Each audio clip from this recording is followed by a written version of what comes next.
Hello friends, क्या आप भी परेशान हैं कि जीएसटी एक्ट के अंतर्गत आपको जीएसटीआर 9 यानी कि एनुअल रिटर्न फाइल करनी है या नहीं, जीएसटी एक्ट के अंदर ऑडिट कराना है या नहीं फाइनेंशियल 18-19 के लिए।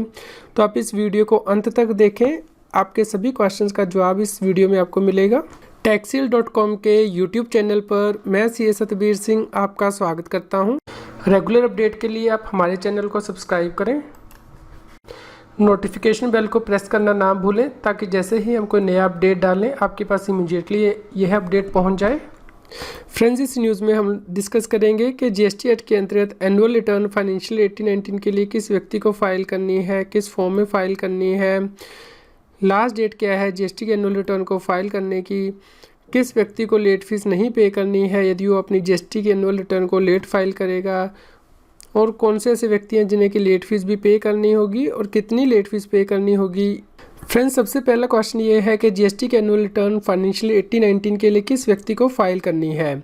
फ्रेंड्स, फाइनेंशियल 18-19 के लिए हर व्यक्ति को जो कि जीएसटी एक्ट के अंतर्गत रजिस्टर्ड है उसे जीएसटी के एनुअल रिटर्न फाइल करनी है। लेकिन यदि वो इनपुट सर्विस डिस्ट्रीब्यूटर है, टीडीएस या फिर टीसीएस टैक्स पेयर है, या कैजुअल टैक्सेबल पर्सन है, या नॉन रेजिडेंट टैक्स पेयर है,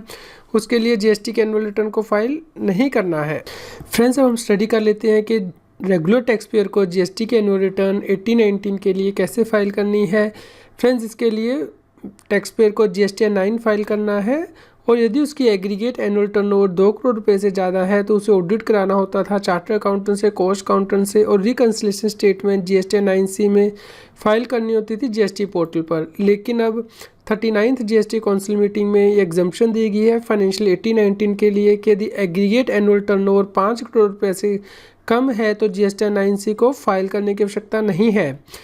इससे पहले सरकार ने पिछले फाइनेंशियल ईयर में ये रिलैक्सेशन दी थी कि यदि किसी व्यक्ति की एग्रीगेट एनुअल टर्नओवर 2 करोड़ रुपए से कम है और उसने एनुअल रिटर्न को ड्यू डेट से पहले फाइल नहीं किया है तो उस केस में उसके पास ऑप्शन थी कि वो 17-18 या 18-19 के लिए एनुअल रिटर्न को फाइल कर भी सकता है या नहीं भी कर सकता है। यदि वो नहीं फाइल करेगा तो मान लिया जाता था कि उसने फाइल कर दी है। इस प्रकार फ्रेंड्स, यदि एग्रीगेट एनुअल टर्नओवर 2 करोड़ रुपए से ज़्यादा एक्सीड नहीं होती है किसी टैक्स पेयर की, लेकिन उसने फाइनेंशियल 17-18 में जीएसटीआर 9 को फाइल कर दिया था ड्यू डेट से पहले, तो उस केस में फाइनेंशियल 18-19 के लिए उसे जीएसटीआर 9 को फाइल करना मैंडेटरी है। लेकिन यदि उसने जीएसटीआर 9 को फाइल नहीं किया था क्योंकि उसकी एग्रीगेट एनुअल टर्नओवर 2 करोड़ रुपए से कम थी, तो फाइनेंशियल 18-19 के लिए उसके लिए जीएसटीआर 9 को फाइल करना ऑप्शनल है। फ्रेंड्स, इस प्रकार हम कंक्लूड कर सकते हैं कि जीएसटी के एनुअल रिटर्न फाइनेंशियल 18-19 के लिए फाइल करनी है, लेकिन इसके लिए आपको एग्रीगेट एनुअल टर्नओवर देखनी है पैन इंडिया बेसिस पर। यदि वो लेस देन 2 करोड़ रुपीज़ है तो और आपने फाइनेंशियल 17-18 में जीएसटी 9 फाइल नहीं की है तो फाइनेंशियल 18-19 के लिए जीएसटी 9 को फाइल करना ऑप्शनल है। लेकिन यदि आपने फाइनेंशियल 17-18 में ड्यू डेट से पहले जीएसटी 9 फाइल कर दी है तो फाइनेंशियल 18-19 में आपको जीएसटी 9 को फाइल करना मैंडेटरी है।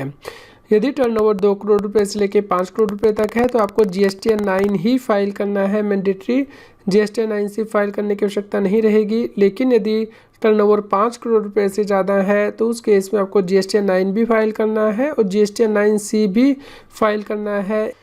यानी कि चार्टर काउंटर कॉस्ट अकाउंटेंट से जीएसटी 9C को ऑडिट कराना है और रिकन्सिलेशन स्टेटमेंट फाइल करना है। फ्रेंड्स, अब हम डिस्कस कर लेते हैं कि आपको जीएसटी के एनुअल रिटर्न फाइनेंशियल 18-19 के लिए कब फाइल करनी है। फ्रेंड्स, इस केस में जीएसटी 9 और जीएसटी 9C यानी कि यदि आपकी एग्रीगेट एनुअल टर्नओवर 5 करोड़ रुपए से ज़्यादा है तो आपको चार्टर अकाउंटेंट कॉस्ट अकाउंटेंट से ऑडिट करा के जीएसटी 9C को फाइल करना है। इन दोनों के लिए ही ड्यू डेट 30 जून 2020 है as per 39 GST council meeting. Friends, अब हम देख लेते हैं कि क्या कोई लेट फीस भी लगेगी यदि आप जीएसटी 9 को लेट फाइल करते हैं। फ्रेंड्स, इस केस में आपको ये देखना है कि क्या आपकी एग्रीगेट टर्नओवर 2 करोड़ रुपए से कम है। यदि आपकी एग्रीगेट एनुअल टर्नओवर 2 करोड़ रुपए से कम है तो उस केस में कोई लेट फीस नहीं लगेगी यदि आप फाइनेंशियल 17-18 या 18-19 के लिए जीएसटी 9 को लेट फाइल करेंगे। लेकिन यदि आपकी एग्रीगेट एनुअल टर्नओवर 2 करोड़ रुपए से ज़्यादा होगी तो उस केस में आपको लेट फीस भी भरनी होगी यदि आप जीएसटी 9 या जीएसटी 9C को लेट फाइल करेंगे। फ्रेंड्स, लेट फीस का अमाउंट कितना होगा यदि व्यक्ति फाइनेंशियल ईयर 18-19 के लिए जीएसटी के एनुअल रिटर्न को लेट फाइल करेगा।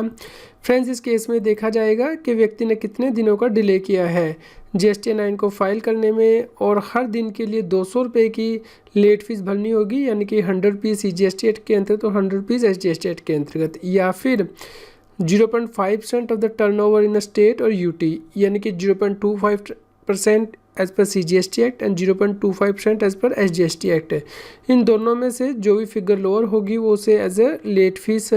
के तौर पर भरनी होगी, क्योंकि वो GST के एनुअल रिटर्न को लेट फाइल कर रहा है। तो फ्रेंड्स, आपको ये वीडियो कैसी लगी कृपया लाइक कीजिए और अधिक से अधिक लोगों तक शेयर कीजिए, ताकि सभी लोगों को के पास से जानकारी पहुंच जाए कि फाइनेंशियल 18-19 के लिए GST की एनुअल रिटर्न किसे फाइल करनी है, किस फॉर्म में फाइल करनी है,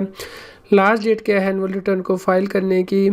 किस व्यक्ति को लेट फीस पे करने की आवश्यकता नहीं है, और यदि लेट फीस पे करनी पड़ती है तो कितनी लेट फीस उसे भरनी होगी। फ्रेंड्स, अब आप मेरे चैनल CS सतबीर सिंह की मेंबरशिप को ज्वाइन कर सकते हैं, जिससे कि जो एक्सक्लूसिव वीडियोज़ हैं सिर्फ मेंबर्स के लिए, income tax, GST, finance, extra पर, उन्हें रेफ़र कर सकते हैं। फ्रेंड्स, जिन लोगों ने CS सतबीर सिंह चैनल की मेंबरशिप ली है उनके लिए मेंबर्स ओनली वीडियो का लिंक इस न्यूज़ की वीडियो डिस्क्रिप्शन में भी दिया गया है और सेपरेट से प्लेलिस्ट भी दी गई है, आप वहां जाके ये वीडियो देख सकते हैं।